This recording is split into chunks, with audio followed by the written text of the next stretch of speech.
Hello, rock stars. Welcome to In the Pit. I'm your host, Rick.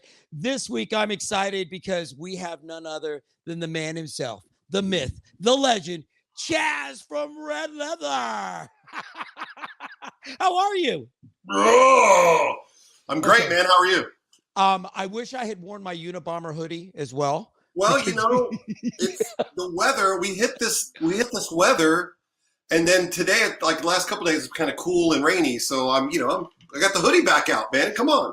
The problem with that is I'll put a hoodie on. I won't watch the weather report. I'll go out. It'll be 90 that day. And yeah, you're laughing. I'm that idiot. Then I'm like, what the hell? It was cold yesterday. A little stinky. In there.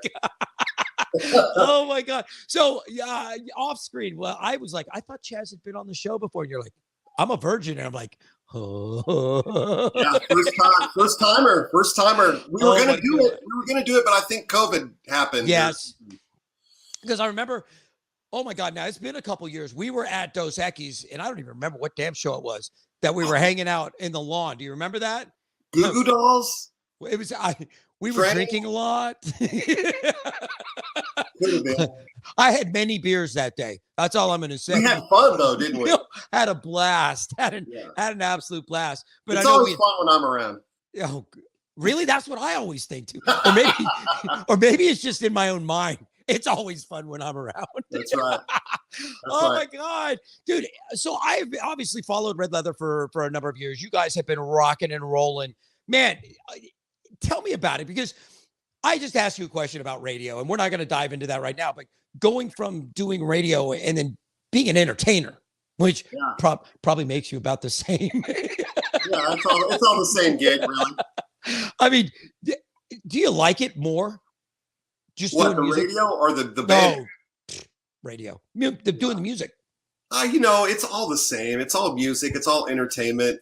I'm so thankful that right at the end of the radio thing, I was still doing radio. And like I said, I still do some radio now, but my full-time gig ended. So this band actually came together 20 years ago. It was 2002 at the Curtain Club. I was doing an open mic thing. Okay. And some guys from some local bands said, hey, we should just get together and we should do like some 80s rock, Guns N' Roses, Motley Crue, Poison. I said, yeah, I'm in. I'll sing it. And they're like, oh, you sing? Like, because nobody knew that I could sing. But I'd been in bands before, but just, I was focused on radio and just doing the radio thing. Yeah. And we just got together. We did like one or two practices, got up on stage. And everyone's like, holy moly, you guys are doing Motley Crue and Skid Row, and people were into it. So we started doing that on a regular basis. And then pretty soon clubs were like, well, hey, how many songs do you guys have? Can you open up for Stephen Pearcy of Rat? And we're like, yep, absolutely. So then it just grew and grew. And it's been 20 years since we formed basically I'm the only original member, but just 20 years that we started the Red Leather thing. And we originally called it Hairspray.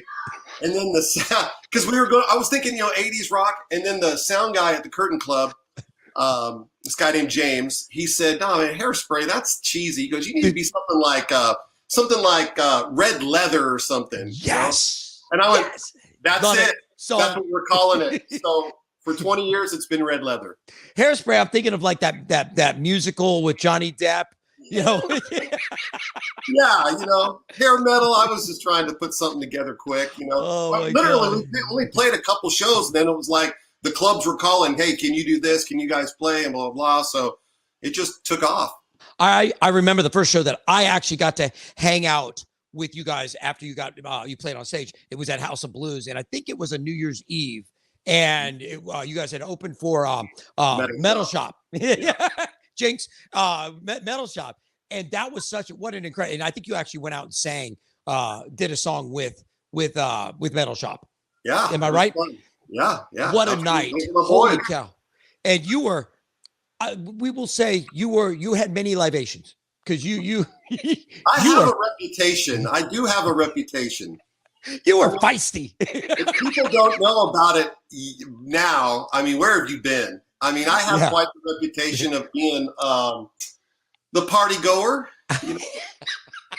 I like to party. I was trying to be like very delicate about it because everybody knows I'm a tequila whore. Like I drink only tequila. And what's funny now is so many people come up to me like, what's in your glass? Like, are you really going to ask me what's in my glass? Because you should know by now, you right? can smell it. It's tequila. Yeah. I mean, that's because yes, I do like to partake regularly. And I'm much like you. I'm a character, especially if you feed me alcohol. I'm like, it amplifies it, right? I'm like one of those gremlins, but not the fuzzy cute one. I'm the one with the mohawk. Yeah, the troublemaker. That's me. Yeah.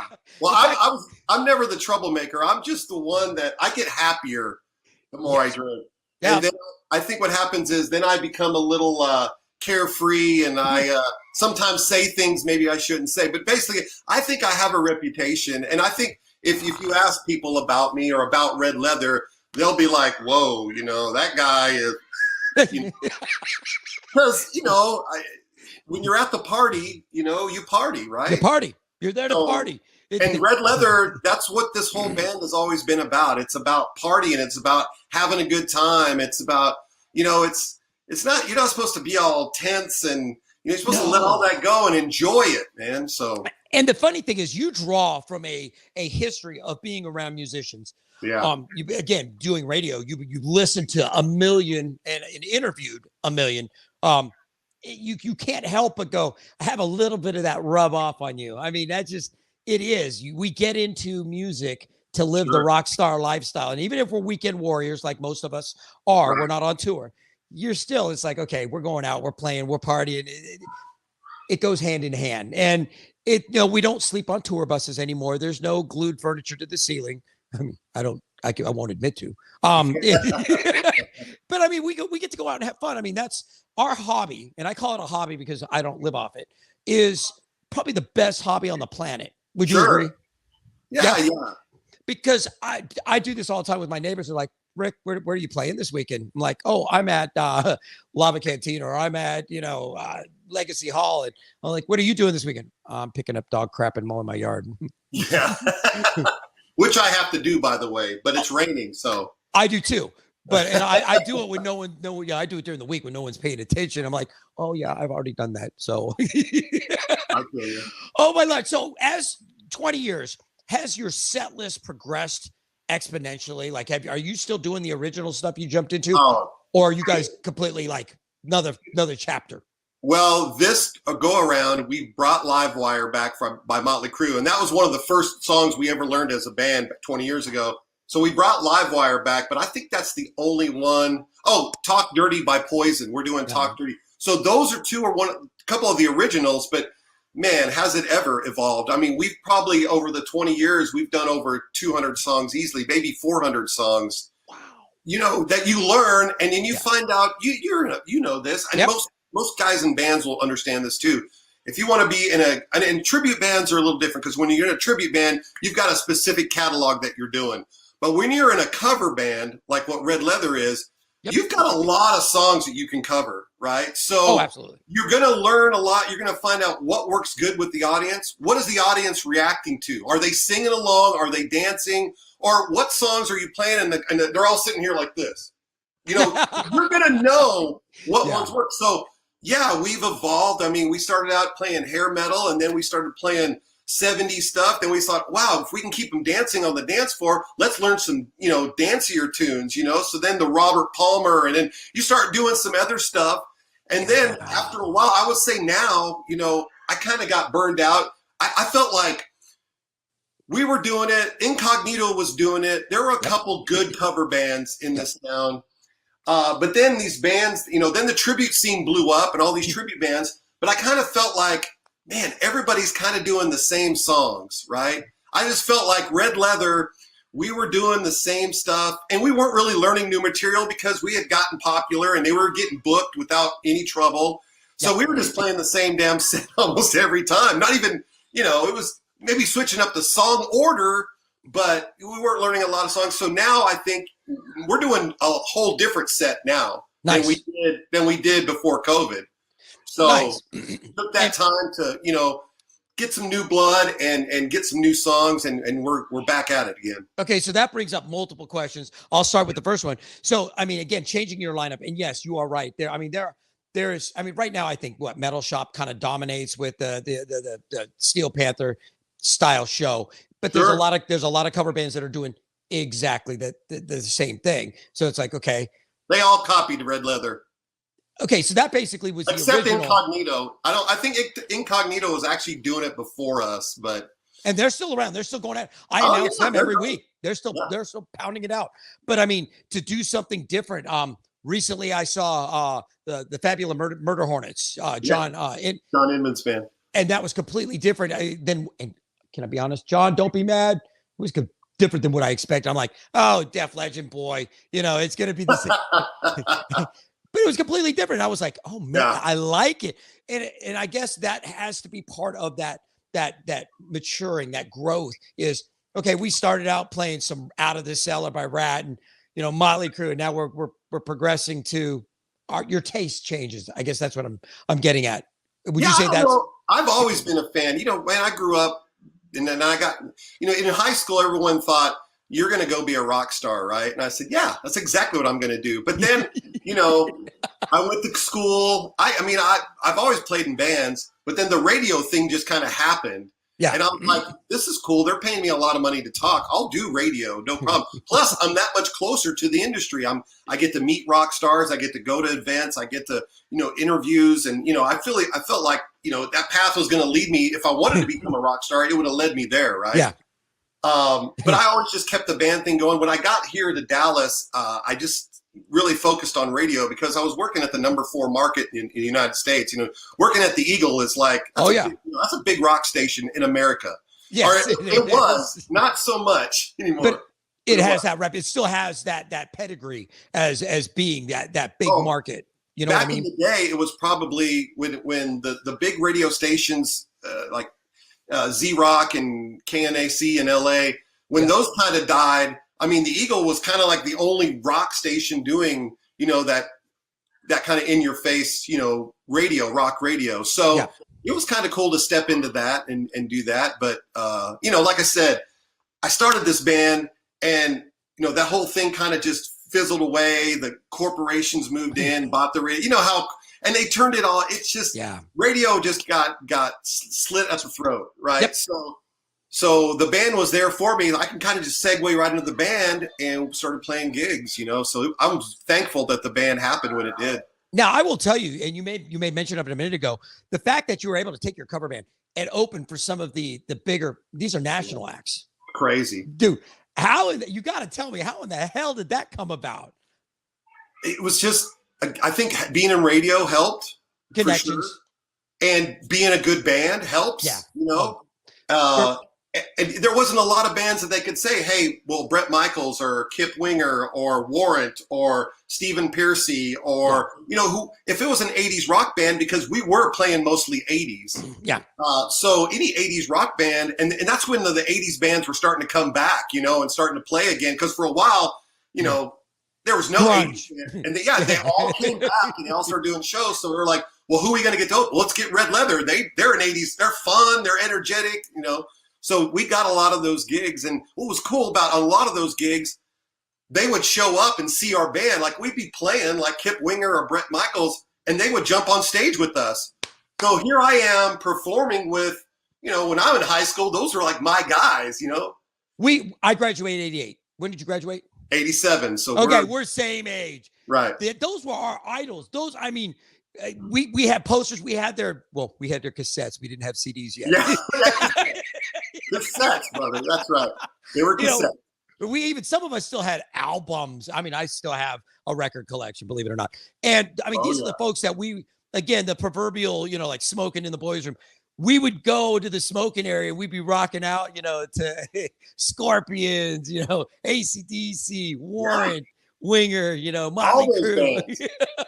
And I know everybody takes me for just being a little pop punk drummer boy, but I actually grew up listening to Cinderella. And again, all those bands that were, influential in the growth and the development as a musician. The things 70s rock, 80s rock, then 90s rock, grunge, even the newer stuff. So we're talking about progression. That's what Red Leather has done. We started with 80s, then we went back and played some 70s, which we still do. Nice. And then we started playing grunge, which now we play. I think we play more 90s rock now than we do 80s or 70s. Shut the front door. No way. Smashing Pumpkins. Well, I say Jane's Addictions. They're actually 80s, but Pumpkins, Jane's Addictions, Alice in Chains. I mean, we're playing more of that now than we are. We're still doing the Def Leppard and Motley Crue, Van Halen, yes. Any Green Day? We do a Green Day. So whatever you want to play. Oh, yeah, you can't even tease me like that because I'll come to a show anyway. You talk about songs though, and knowing as a cover band, knowing the songs that hit, like with you play Basket Case, which is why I took the name. Everybody's like, in Rebel Yell, you play Rebel Yell. I mean, there's other songs that are phenomenal, but there's key songs. You pick them out, and you're like, that's what you learn. They're throwing panties on the stage. Yes, the panty droppers. The panty droppers every time. And that's why we all got into this, is because it evokes that nostalgic emotion in the crowd, and then they come up to you and they're like, "You're such a rock star." You're like, "Thank you so much." Yeah, you like adoration, right? It's good to be accepted. We are musicians. Any musician, and I say this all the time, I offend people. Any musician who goes, "Oh, I don't like the attention," you're a liar. You are an absolute liar. You love the attention, or you wouldn't get on stage. We're also insecure and vain. We love being on stage and everybody cheering for us. Can I get a hug after this? Yes, absolutely. Oh, my Lord. And man, I'm going to tell you, I would love, nowadays, everybody's got their phone, so it's selfie. I would love to see the selfies of you with all the big rock stars that you got to perform with. I'm just saying. I went and saw Ace Frehley Sunday night, and I was like, you know what? I performed with Ace Frehley. I sang on Rock and Roll All Night at one of his shows on stage. I did a Ride for Dime benefit, and I got to jam with the guys from Typo Negative, the guys from Stained, Grim Reaper, Ace Frehley. There was all kinds, and we were at Hell Yeah, Pantera. I one night performed. Vinny and Dime were on drums and guitar, and then we had our bass player and I sang, and we did a bunch of Def Leppard and Billy Squier tunes. That's thunder, by the way. It's raining over here. Oh, nice. That means it's coming my way. And you know what's funny though is and especially with the explosion of tributes, and I'm guilty. I'm in a couple tributes, and I only did originals my whole life, and I'm actually working on a cover band because it's not going to be Motley Crue and Def Leppard. It's going to be different. But even big bands, let's think about it. Every big band plays covers. Yeah, you go to a show and you're like, "Oh, did you hear him do that?" Dude, how cool is it when your Metallica breaks out a cover, or you're at a concert and then they do a cover song? Everyone's like, "This is so cool!" Yeah, exactly. I just watched a video because I'm a YouTube nut of Metallica doing "Basket Case" by Green Day, and I was really? like, "It's like okay." You could tell they didn't know it. They didn't know it, but they kind of winged it, and it was like rock stars, love it. The guys in Green Day actually have a cover band called the Cover Ups, and they go out and perform nothing but cover songs. And the songs, it's very like huge catalog. And you're like, wow. I mean, every band, Billy Idol, Moni was a cover song. Like, LA Woman cover song. Van Halen did a bunch of cover songs. They were a cover band before they were Van Halen. Exactly. Well, a lot of bands, and I'm going to say this, and of course, most bands. People are going to throw tomatoes at the camera right now. Nickelback, big band. Oh no! We just lost our guest. They started out, if I understand correct, as a cover band. Probably most bands do. How do you learn how to write music other than to play other successful songs? Hello, it's not rocket science. I mean, exactly. So, with all the covers that you've done over the years, come on, there's got to be some originals you squeak in there, I guess. Oh yeah, we've written a song. We wrote a song back when started in the beginning. We wrote a song called Saturday Night. If you go to our Reverb Nation, remember Reverb Nation? Yes. We still have it. It's reverbnation.com/red leather. There's a song, and I'll send it to you. It's called Saturday Night that we wrote, and it's all about party. It's the Red Leather theme song. It's all about partying and drinking and girls, and it's a party song. Okay. We can be friends forever. I like the topic. I like the topics. You know where this is headed. Oh, I know exactly where it's at. We'll get along just fine. Yeah. Oh my God. What's funny is I didn't realize you guys were doing so much 90s, and you're like Alice and Chaz, and I'm like, oh my God, are you telling? Now you're like, we are. You're talking about a grunge kid who I was 21 in 90 in the Seattle scene where I cut my Nirvana. teeth. Yeah. 2 years next door to him. Like I lived the whole grunge scene. Guy. And you're talking my music. Like, it's funny when I go out, everybody's always like, hey, Rick, play some Green Day. Hey, Rick, play some Billy Idol. I'm like, guys, I know a lot of other stuff too. I went to Seattle for the first time. I went to Seattle last summer, not this last summer. Oh my God. And so all kinds of music history in that town. I mean, I went missed the heyday. Oh my Lord. Oh, I went to Mopop and they had the Nirvana experience. They had the Pearl Jam exhibit. Hendrix, Heart, Alice in Chains. I mean, Queensryche. There's so many great bands from Seattle. So what's funny is at Mopop they actually had back in the day, Seattle had trading cards of all the bands, and great idea. One of my bands, my first band, Faith and Disease, it was a goth band. Yes, I was one of those goth kids. Please don't throw stuff at me. And no, I just wore all black and makeup, which I still do. Anyhow, so we had they all had trading cards, like baseball cards, and cool. But they've changed them out a couple times. I didn't get to see it, but one of my old bandmates was up there and took a picture of it, like saw our card in Mopop, and I'm like, oh my God, I made the wall. Yeah, if you're in the Mopop, you're doing good. But that's part of it. Is like it was so for me it influenced not just as a musician, but then it influenced the nation, and we didn't realize at the time how big it really was to everyone else. And when you see on like the Nordstrom catalog the models with flannels tied around your shirt, you're like, wait a second, you want $50 for that? And I can go to the thrift store and get it for $4. Hold on, trial, man. Hold on. Yeah. Once Nirvana came out, never mind. I remember that when it came out, and it was like it just shifted, Oh my God, yes. It shifted big time. So, and the reason we're doing the more 90s, because 20 years is a long time to be in a band or be a band. I mean, whether you're a local band, a cover band, a tribute band, or 20 years is a long time to be a band, right? And, talk about progression. You're like, okay, we're playing to audiences that are, the older people are going away. They're not coming out the clubs anymore. Nope. And so it's not that they don't appreciate, like we can break out a Foghat song from Dazed and Confused, and people go, oh yeah, I know that song. Or they stand there like this. Yeah. Your set list has to progress because of age, because of time, because your audience is younger and younger. So, so it's like I was always trying to convince the guys, we got to play more newer stuff because the kids are coming. We still want to be, hip to the kids. We don't want to just be playing for dinosaurs. So, well, wait a second. I'll ride the dinosaur after a couple tequilas. I'm just saying. But no, it's funny you say that because I grew up as I got into the tribute scene. And Basket Case has been around 6 years now, and I'm like, I can't believe we lasted this long. But I'm looking at bands like Back in Black doing AC/DC and Infinite Journey. And again, they are killing it. But at some point, those crowds are going to quit going away. And I'm realizing the young kids that are coming out, we're their classic rock. I'm like, Green Day's classic rock. Like, when the hell did that happen? Because to me, I saw them at Lollapalooza in '94 out at the Gorge and George. Like, hold on, no, this is my band. Like, all grunge music is classic rock now. Oh my God! Don't say that. Just lie to me. Anything. Listen. Anything before the year 2000 is classic rock. We're old.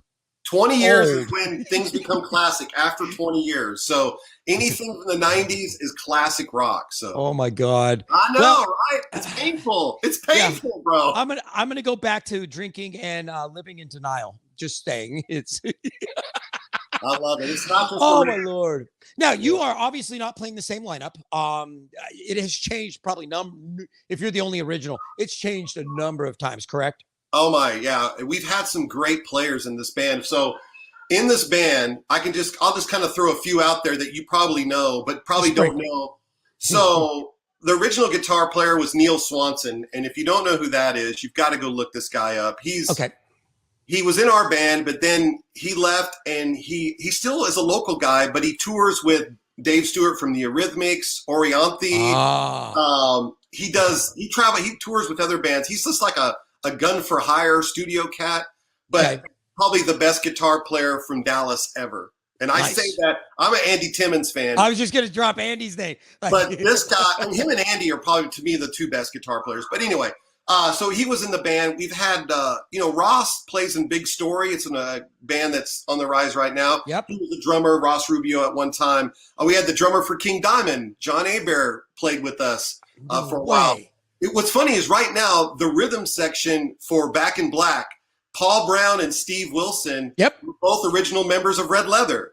So, oh my God, I didn't know that. We have farmed so many great musicians, and the Jedi Master is still getting the musicians together and could I be a Padawan? Could I be a Padawan? Maybe. Yeah. We need a drummer. Yeah. We need a drummer. We always need a drummer. Oh, we're my like God. Spinal Tap. We go through drummers like every other show. You know that's not a funny joke to drummers, right? You say Spinal Tap and drummers go, yeah. What? Oh. But I mean, no, you have had, again, have had so wicked talent. And that's a testament, though, that you're able to attract and bring through the I want to say the farm system. It almost is. But my immediately my next question is there like a therapy group? Yeah, there needs to be. I think it's me that needs to be in therapy. Oh, please, whatever. Are you kidding me? I just think that's an awesome testament that, again, the band's been around 20 years and just the plethora of talent that you've enjoyed coming through the ranks. And hopefully, and your current lineup stands as who?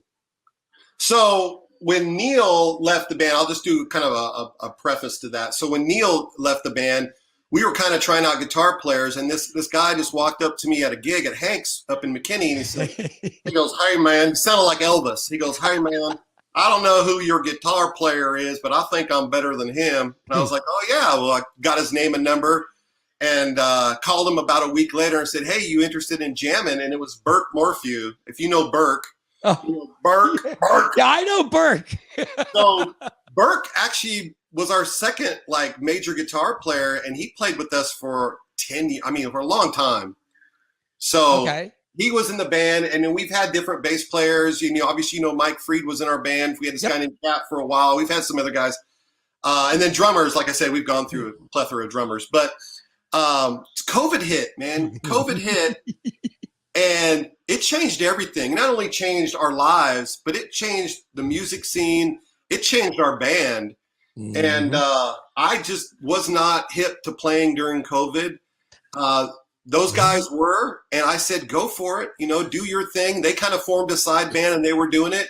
When I was ready to get back into this deal and start playing shows again, they decided they wanted to do their side band, which I'm all cool. I'm all happy. Yeah. Even the guy that was singing for them, I'm great friends. The singer they got now, I'm friends with him. Who's the side band?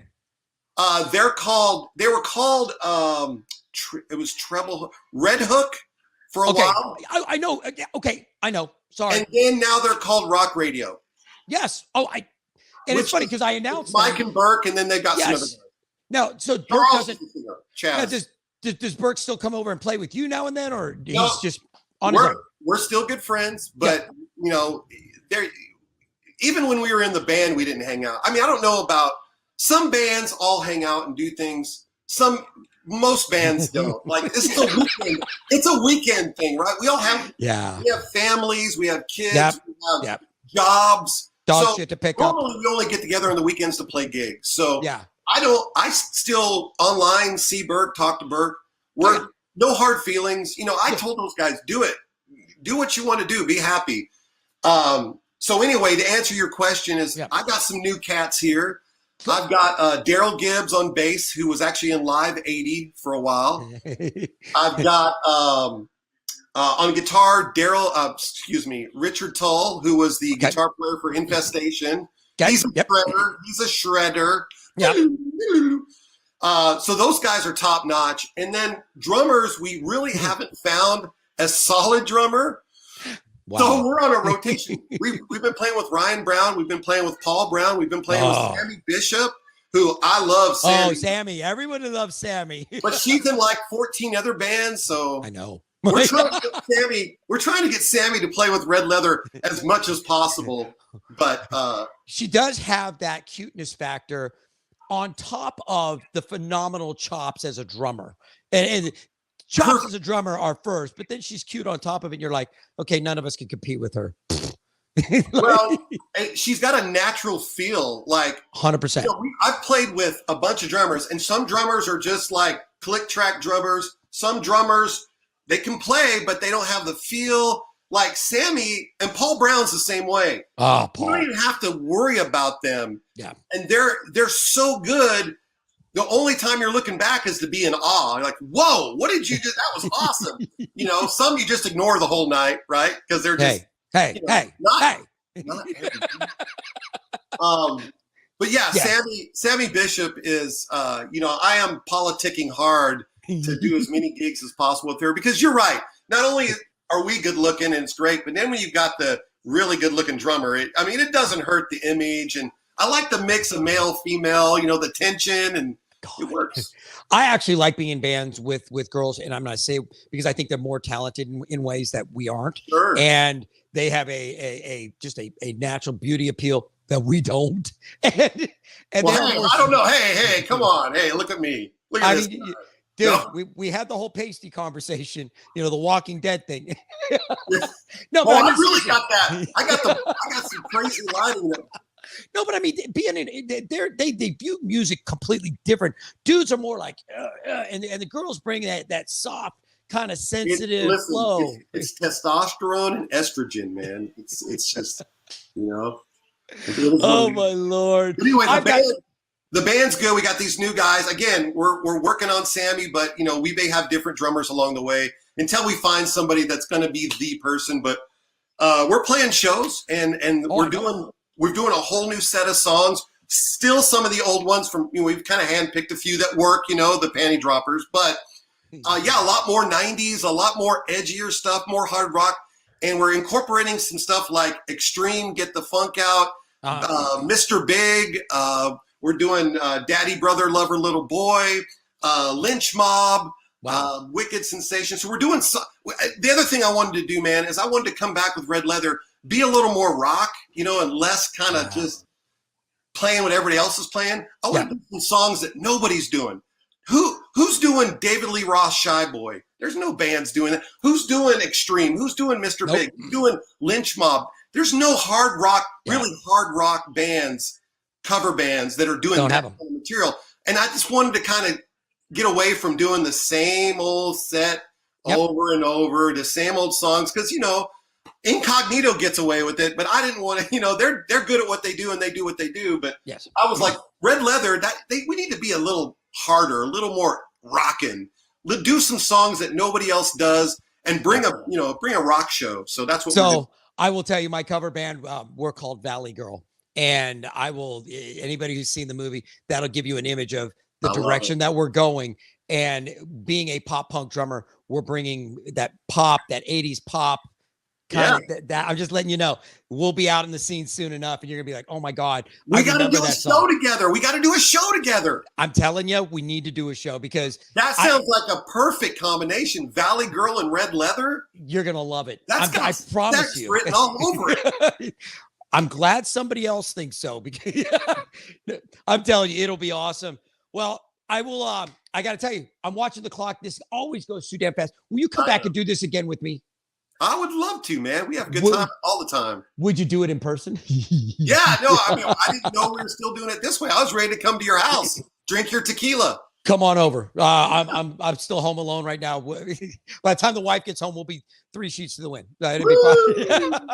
Oh, and thank you for hanging out with me. And for everybody that's tuning in, thank you for hanging out with us. If you're new to the show, please go to Facebook, like us, invite your friends to like us. If you're in a local band, share your shows. I love to announce them. I do the Thursday, Friday, Saturday every week. I like telling people where bands are playing. If you don't follow Facebook, which I'd be surprised, you can also get us on iHeart Radio. We're on Spotify, We're on YouTube, Instagram, Twitter. We've got a Roku channel, and we got an Amazon Fire channel. If you can't find us, we're going to find you. We also have an app. Go download it. It's a free app. I believe you can get it at the App Store now, and you can watch the shows there. You can also use the calendar to see where the local bands are playing, as well as post your stuff if you're a local band. So we are trying to help connect couch potatoes with live music. That's our mission in life. So put down the ho-hos and the ding-dongs and go support some live local music. Oh, my Lord. Rock and roll. Love it. Love it. Oh, Chaz, it's been great having you hang out with me again. I am so excited. I can't wait. I'm going to come out and bug one of your shows, and I'll ask you for a set list ahead of time so I can, be prepared to jump in and throw down a couple with you guys. We're going to do basket case, and you're going to play it for sure. Oh, that's so easy. I could do that one in my sleep. Are you kidding me?